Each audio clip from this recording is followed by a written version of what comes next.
AI for PKM과 CMDS 커뮤니티의 오프라인 모임에서 나눈 대화를 정리했습니다. 이 자리에서 김진영 님이 자신의 AI 기반 PKM 시스템을 공유하고 참석자들과 깊은 토론을 나눴습니다. 지식 관리의 본질부터 보이스 모드의 발견, 그리고 AI 시대에 어떻게 성장할 것인가까지 다양한 주제를 다뤘습니다.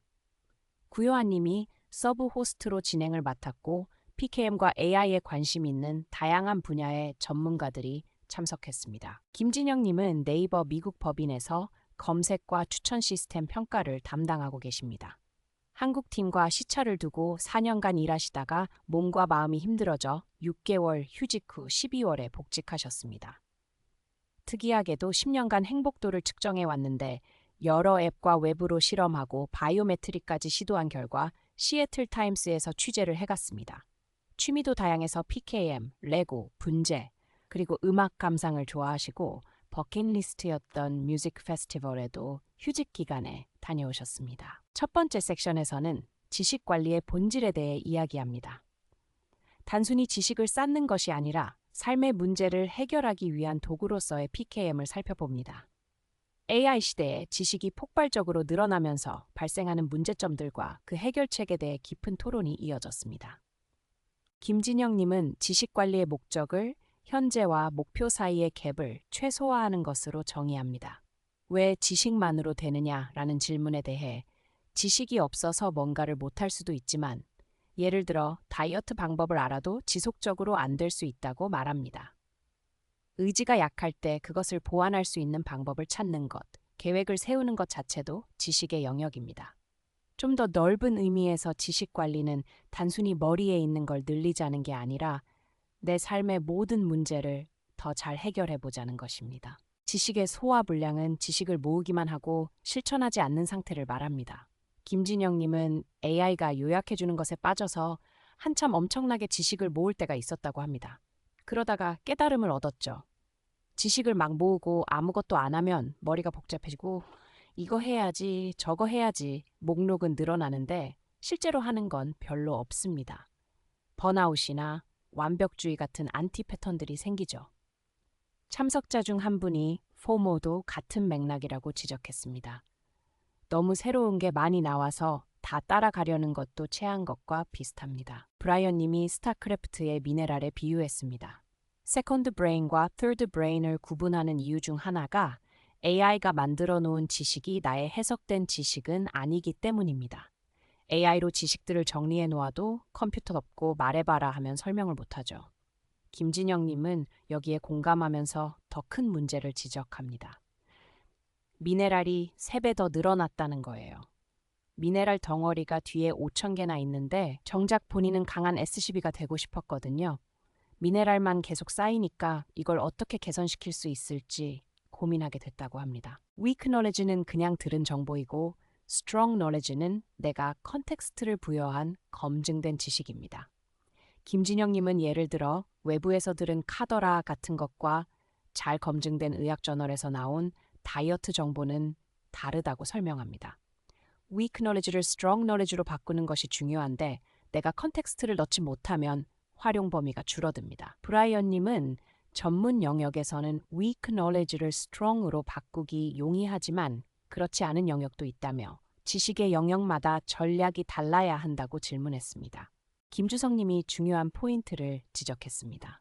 매일매일 자동화되어 AI가 알아서 정리해주는 단계까지 왔는데 문제를 발견했습니다. AI가 지식을 습득하는 속도가 워낙 뛰어나서 PKM이 오히려 메타인지를 방해할 수 있다는 것입니다. 어마어마한 속도로 관심 있는 카테고리의 지식을 쌓아 올릴 수 있지만 그걸 내 지식이다라고 착각하게 됩니다. PKM을 쓰는 가장 큰 동기가 growth, 성장이었는데 쌓아놓은 PKM은 완벽해 보이지만 실제로 답변하려 하면 큰 괴리를 느낍니다. 그래서 액션을 결합시켜 소화하는 단계가 반드시 필요하다고 결론 내렸습니다. 브라이언 님이 지식의 가치는 시간과 주의력에 비례한다고 강조했습니다. pay attention이라는 표현처럼 우리는 주의력을 지불합니다. 가치 있다고 느낀 것을 남기는 게 지식 관리입니다. AI 활용에는 2가지 측면이 있습니다. 첫째, 내가 실제로 읽은 원본 소스를 AI가 요약해 주는 것은 의미가 있습니다. 내가 pay attention 했으니까요. 둘째, 애초에 소스를 보지 않고 해야겠는데 지식이 덜 됩니다.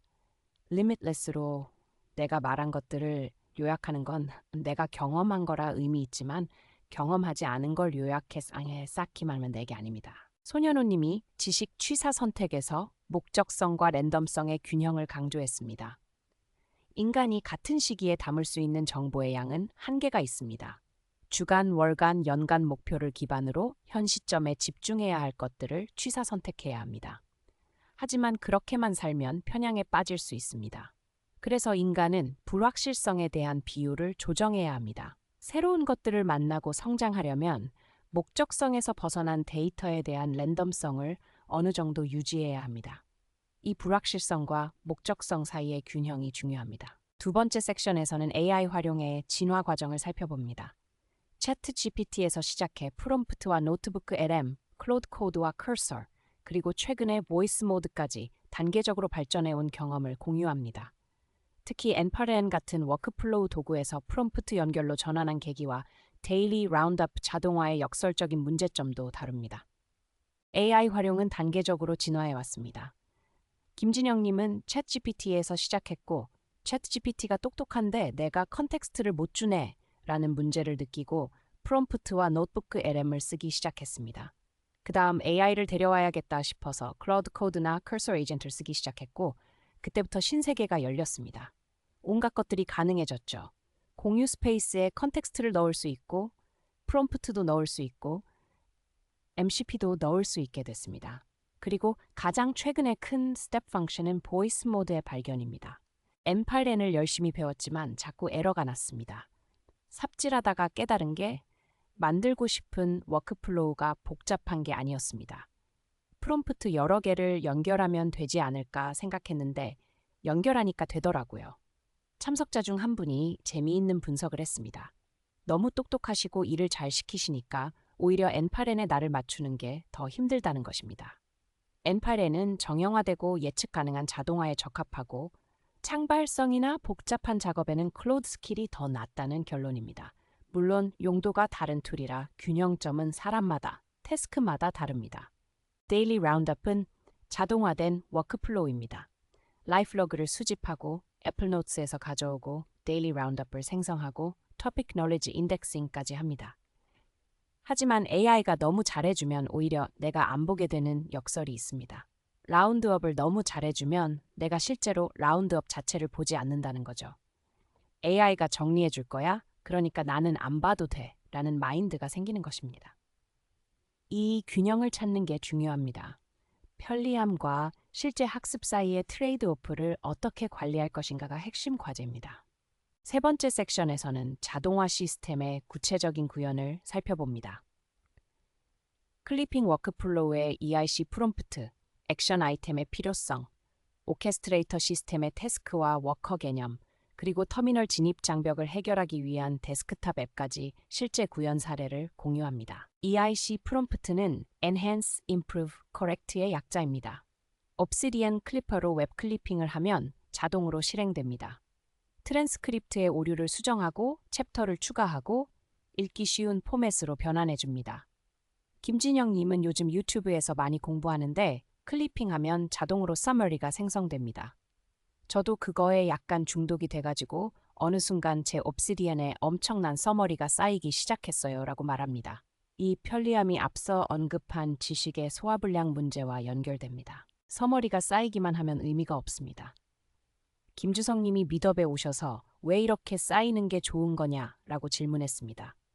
그 피드백 후 각 클리핑에 액션 아이템을 추가하기 시작했습니다. 예를 들어 어떤 건 읽은 다음에 SNS에 공유해야겠다. 아니면 다시 읽어보자. 이런 식으로 그냥 스쳐가는 게 아니라 실제로 뭔가 행동을 옮겨야겠다고 생각하기 시작했습니다. 물론 아직도 잠깐 있는 액션 아이템들이 있는데 그게 비행기 탔을 때랍니다. 평소에는 너무 바빠서요. 오케스트레이터의 핵심은 태스크와 워커 개념입니다. 태스크는 그냥 프롬프트입니다. 워커는 N8N의 노드라고 생각하면 됩니다. 특정한 파일 크리에이션 트리거를 가지고 타겟 패스를 읽어서 아웃풋 패스에 씁니다. 중요한 점은 컨텍스트 윈도우 하나에 많은 업무를 주면 결과물이 안 좋다는 것입니다. 그래서 워커를 분리해서 협업하게 합니다. 오전 8시에 A가 결과물을 내면 B가 받고 B를 가지고 한 명은 SNS에 올리고 다른 한 명은 AI 라운드업스에 넣고 또 다른 한 명은 구글 캘린더를 업데이트합니다. 이렇게 해서 미네랄이 많이 쌓이는 겁니다. 주변에 소개하려 했더니 터미널에 두려움을 가지는 분들이 많았습니다. 내가 왜 터미널 같은 걸 써야 돼? 라는 반응이 많았습니다. 그래서 데스크탑 앱을 만들어서 GUI로 설정할 수 있게 했습니다. 앱을 설치하면 터미널이 내장되어 있고 워커도 설정할 수 있고 저부도 돌릴 수 있습니다. 윈도우즈와 맥 모두 지원합니다. 이렇게 해서 개발 백그라운드가 아닌 분들도 자동화를 시작할 수 있게 됐습니다. 물론 쉘에서 직접 돌릴 수도 있습니다. 네 번째 섹션에서는 가장 최근의 게임 체인저인 보이스 모드에 대해 이야기합니다. AI가 도구에서 파트너로 변화한 경험, 레고하면서 운전하면서 일을 시킬 수 있게 된 핸즈오프 태스크의 가능성, 그리고 24시간 AI 사용 실험의 결과를 공유합니다. STT의 가치와 찐나를 발견하는 이야기도 포함됩니다. 보이스 모드를 쓰기 시작하면서 AI가 도구에서 파트너로 변했습니다. 클로드 코드의 보이스 모드 MCP를 사용하는데 아직 완벽하지 않습니다. 중간에 말이 끊기기도 하고 여러 문제가 있습니다. 하지만 이게 관계의 본질을 바꿨습니다. 김진영님은 올해 PKM 플러스 AI를 하면서 여러 스텝 펑션을 경험했는데 클로드 코드, 프롬프트, 자동화를 거쳐 가장 최근이자 가장 큰 스텝이 음성의 발견이라고 합니다. AI가 목표를 이해하고 자신을 진정으로 이해하는 첫 번째 단계라고 느꼈습니다. 보이스 모드의 진정한 가치는 hands off 태스크입니다. 그동안 일을 할 때는 항상 데스크에 앉아서 정자세를 해야 했습니다. 딕테이션을 많이 썼지만요. 이제는 레고를 하면서 이거 잘 되고 있어? 물어보면 문제가 있는데 대답해 줍니다. 운전하면서 일을 할 수 있게 됐습니다.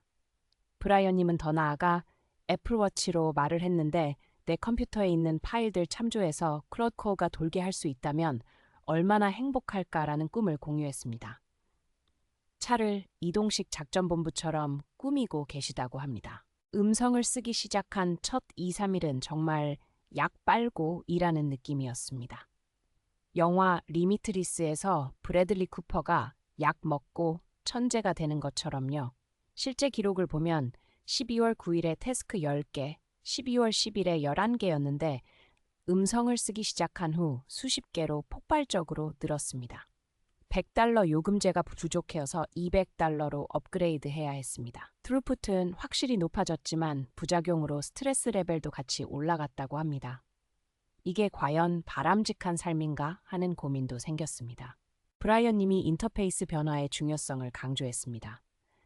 STT는 Speech to Text, TTT는 Type to Text, DTT는 Doodle to Text입니다. 다양한 생각의 인풋 방식이 많을수록 빼먹지 않습니다. 그 중에서 스피치가 raw life logging의 가장 raw한 것입니다. 어느 철학자가 글을 쓰는 것과 말하는 것이 다르다고 했는데 손으로 글을 쓸 때는 검열 프로세스가 있습니다. 하지만 말로 나온 것은 찐나입니다. 그래서 음성 캡처를 더 많이 하려고 하고 길 가면서도 인사이트가 떠오르면 클로드에게 말하곤 합니다. AI를 많이 쓴다고 생각했는데 보이스 모드를 쓰면서 전혀 다른 수준을 경험했습니다.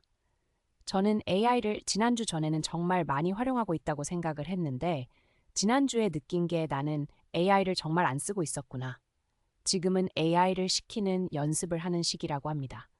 이게 정답은 아니지만 핸들을 직접 써야 되는 것도 있지만 지금은 AI를 시키는 연습을 하고 있고 나중에 균형점을 찾을 것이라고 말합니다.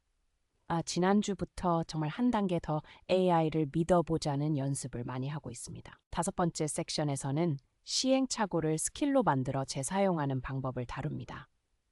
클로드 코드 스킬 생태계, 레고 자동화 프로젝트에서 배운 교훈, 검증 로직 추가로 문제를 해결한 경험, 그리고 오늘 쓰는 AI가 가장 안 좋은 AI다라는 철학으로 시행착오의 복리 효과를 누리는 방법을 설명합니다.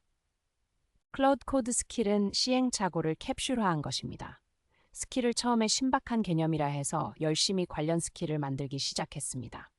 옵시디언 링크 실수를 잡아주는 스킬, YAML 프론트 메타 스킬, 마크다운을 슬라이드로 만들고 비디오로 만드는 스킬까지 있습니다. 심지어 비디오 편집도 스킬로 만들었는데 녹음에서 버벅거리는 부분을 자동으로 제거해주는 비디오 클리닝 스킬입니다.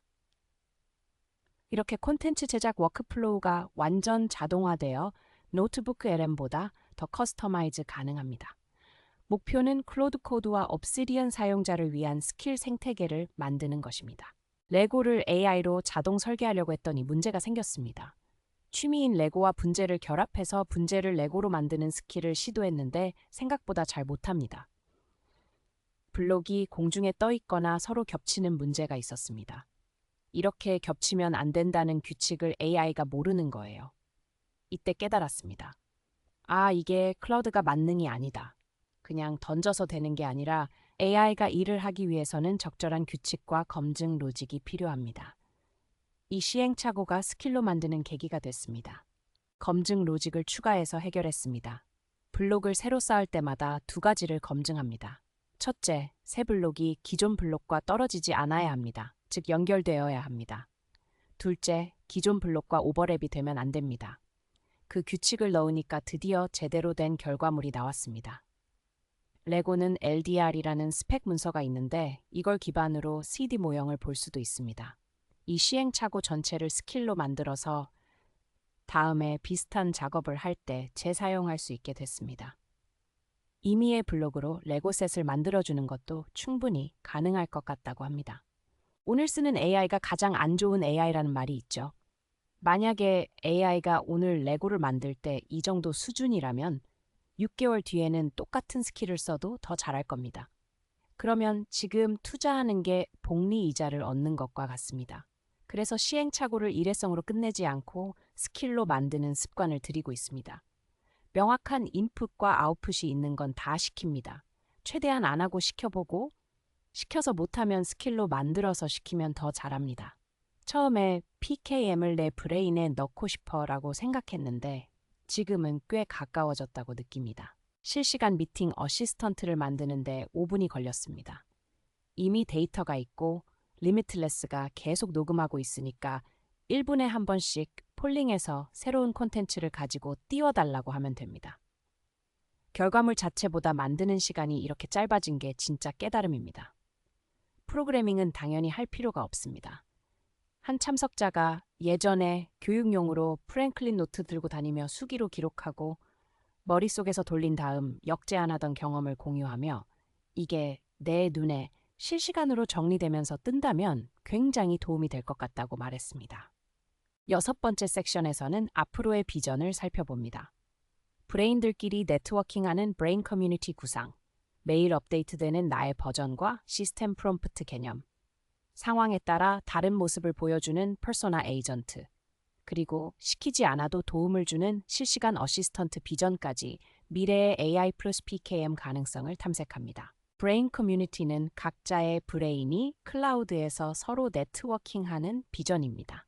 예를 들어 내가 오늘 새로운 걸 배우면 브레인들끼리 밤에 모여서 너 오늘 뭐 배웠어? 대화를 나눕니다. 아침에 일어나면 요한님이 어제 이런 거 했네 라는 인사이트를 발견합니다. 진짜로 하나의 지성이 되어서 밤사이에 대화하고 온 것처럼요. 구요한님은 영화 주먹왕 랄프에서 웹사이트 에이전트들이 서로 대화하는 장면이 떠올랐다고 합니다. SNS가 소셜 네트워킹 서비스라면 이건 브레인 네트워킹 서비스입니다. 브라이언 님이 나의 버전이라는 개념을 제시했습니다. 나는 무엇으로 인해 구성이 되는가라는 질문입니다. 머들 체크포인트처럼 1분 전에 나와 지금의 나가 다를 수 있습니다. 오늘 이 모임에서 얻은 인사이트로 인해 달라진 것처럼요. 내년에 하고 싶은 게 매일매일 업데이트해서 오늘의 나의 버전의 시스템 프롬프트를 만드는 것입니다.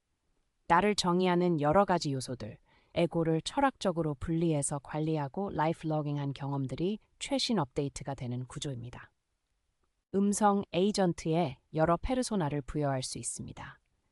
하나는 힘들 때 위로해주는 퍼소나가 있고 또 하나는 동기부여해주는 퍼소나가 있습니다.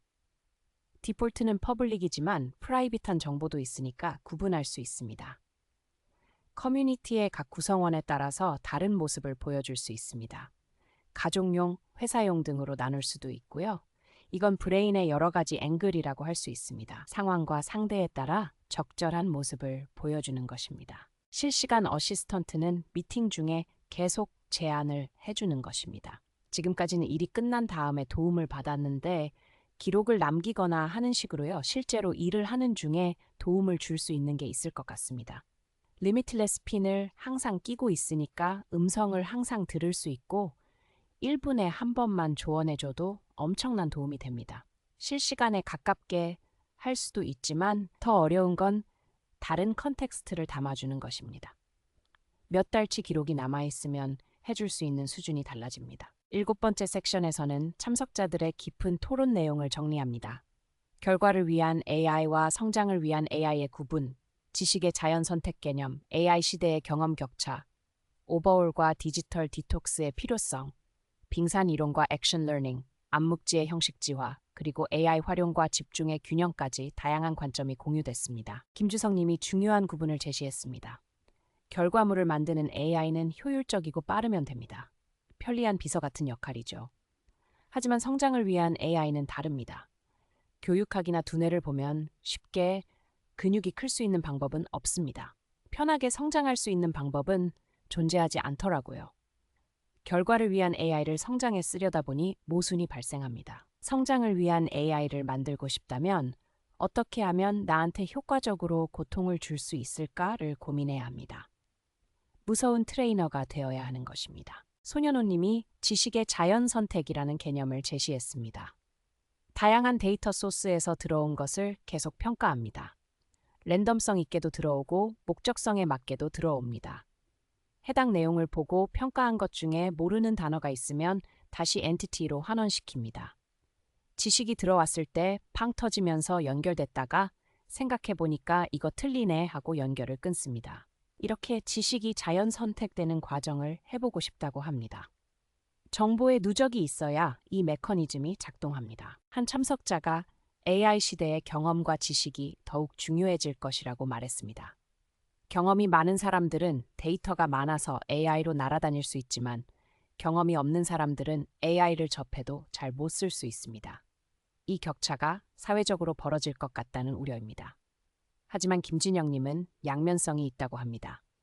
지식의 반감기, 즉 알고 있는 게 쓸모없어지는 시간이 짧아지고 있습니다. 초보자가 전문가 레벨로 습득하는 시간도 러닝툴이 좋아져서 짧아지고 있고요. 젊은 사람들이 새로운 것을 빨리 배우는 경우도 있습니다. 한 참석자가 환경에 변화점을 주는 것의 중요성을 강조했습니다. 일본 여행을 갔는데 비행기에서 인터넷이 끊기니까 안 보던 책을 보게 되고 종이 노트를 꺼내게 됩니다. 공학의 오버홀 작업처럼 비행기도 한번 다 해체해서 메인터넌스를 합니다. 체계를 한번 다 흩어뜨렸다가 재조립할 수 있는 역량이 있다는 것은 지식 관리에 대한 인지가 있다는 뜻입니다. AI가 다 해주는 루틴에서 벗어나 아무것도 없는 상태에서 꺼내보는 작업이 필요합니다. 한 참석자가 빙산의 일각 이론을 PKM에 적용했습니다. 교육에서 쓰이는 아이스버그 이론은 80%가 무의식에 있고 20%가 발현되는 역량이라고 합니다. PKM에 쌓아놓은 지식들은 잠재 역량입니다. 이것을 어떻게 20%의 발휘되는 역량으로 바꿀 것인가가 질문입니다. 액션 러닝이라고 어떤 교육을 배웠을 때 일주일 뒤에 현업에 어떻게 적용했는지 워크숍하는 방법이 있습니다. 배운 것들을 어떻게 체득화해 나가고 실행할 것인가, 이게 핵심입니다. 한 참석자가 온톨로지 세미나에서 들은 이야기를 공유했습니다. OJT에서 시니어들의 암묵지를 어떻게 형식화해서 주니어들에게 전달할 것인가가 오랜 화두입니다. Structured OJT가 나왔지만 여전히 시니어와 주니어 사이에 갭이 발생합니다. 지식들이 제대로 연결되거나 관리되지 않습니다. 데이터를 정량화하고 꺼내는 작업을 기업에서 많이 하고 있지만 근본적인 질문은 나의 암묵지를 어떻게 형식지화할 것인가입니다. PKM이 이 문제를 해결하는 데 도움이 될 수 있습니다. 손현우 님이 AI를 쓸수록 더 많은 걸 하게 된다고 지적했습니다. AI 단톡방에서 요즘 잠을 안 잔다는 글이 많습니다. 전지전능함을 느끼면서 이것저것 다 시키게 됩니다. 하지만 시켜놓고 피드백하고 디렉션 주는 것도 일입니다. 너무 많으면 집중이 안 되고 제대로 된 게 없어집니다. 마치 초보 리더가 아이디어가 넘쳐서 직원들에게 다 시키다가 몇 개월 뒤 아무것도 안 된 것처럼요. 오히려 안 하는 것을 정하는 프레임도 중요하겠다는 결론입니다. 우리가 AI라는 직원을 그렇게 쓰고 있는 건 아닌지 돌아봐야 합니다. 마지막으로 오늘의 핵심 메시지를 정리합니다. 지식의 소화불량 조심, 보이스 모드의 게임 체인저적 가치, 시행착오를 스킬로 캡슐화하는 방법, AI를 믿어보는 연습, 리소스 안내, 그리고 good enough를 목표로 하는 철학까지 핵심 내용을 요약합니다. 오늘의 핵심 메시지는 3가지입니다. 첫째, 지식을 모으기만 하면 소화불량이 옵니다. AI가 요약해주고 정리해주는 게 편하지만 실천으로 옮기지 않으면 머리만 복잡해지고 번아웃이 옵니다. 액션 아이템을 붙이고 실행으로 연결해야 합니다. 둘째, 보이스 모드가 AI와의 관계를 바꿉니다. 도구에서 파트너로 변합니다. 레고하면서 운전하면서 일을 시킬 수 있게 되면서 throughput이 폭발적으로 늘었습니다. 셋째, 시행착오를 스킬로 만들면 복리이자를 얻습니다. 일회성으로 끝내지 말고 재사용 가능한 자산으로 만드세요. 김진영님은 지난주부터 AI를 더 믿어보기로 했습니다. 대부분의 문서를 프롬프트로 생성합니다. 공개 토론회 발표 준비를 5분 만에 끝냈습니다. 주제를 던지고 답변을 준비해달라고 했더니 AI가 관련된 파일을 찾아서 5개 논점에 대해 정리해줬습니다. 백그라운드로 던져놓고 5분 뒤에 보니까 논점들이 다 나와 있었습니다. 물론 이게 정답은 아닙니다. 핸들을 직접 써야 할 때도 있습니다. 하지만 지금은 AI를 시키는 연습을 하는 시기라고 생각하고 나중에 균형점을 찾을 것입니다. AI for PKM 프로젝트에서 오케스트레이터와 스킬 레포를 공개하고 있습니다. 올해 열심히 50개 PR을 만들었습니다. 홈페이지에서 오케스트레이터를 설치하면 자동화를 시작할 수 있고 더 편리한 걸 원하면 데스크탑 앱도 있습니다. 월간 챌린지도 운영하고 있어서 1월 코호트 모집 중입니다. 보이스 모드와 구글 워크스페이스 MCP 조합을 꼭 써보시길 추천드립니다. 보이스로 캘린더, 지메일, 구글 드라이브까지 다 됩니다. 여러 MCP를 거쳤는데 구글 워크스페이스가 다 되어서 지금 쓰고 있습니다. good enough를 목표로 하고 완벽을 추구하지 않는 것이 중요합니다. 오버 엔지니어링을 하지 않습니다. RAG 안 돼서 결과가 안 좋았다고 느낀 적은 문서가 많지 않아서 그런지 없었습니다. 키워드 매칭만 해도 good enough였습니다. 툴 agnostic하게 접근합니다. 클러드가 제일 잘하는 것 같긴 하지만 토큰이 떨어지면 제미나이나 코덱스로 스위칭할 수 있게 시스템 프롬프트를 3가지 다 준비해놨습니다. 처음엔 직접 짜다가 점점 AI에게 맡기는 방향으로 진화합니다. 점점 게을러지는 것 같긴 합니다. 긴 시간 함께 해주셔서 감사합니다. AI와 PKM의 여정에서 좋은 인사이트 얻어가시길 바랍니다. 김진영 님이 공유해주신 경험과 참석자들의 깊은 토론이 여러분의 PKM 여정에 도움이 되길 바랍니다. AI 4PKM 프로젝트의 오케스트레이터와 스킬 레포는 GitHub에 공개되어 있으니 자유롭게 사용하시고 좋은 아이디어가 있으면 기여해주세요. 보이스 모드와 구글 워크스페이스 MCP 조합도 꼭 한번 써보세요. 다음에 또 워크숍으로 찾아뵙겠습니다. 감사합니다.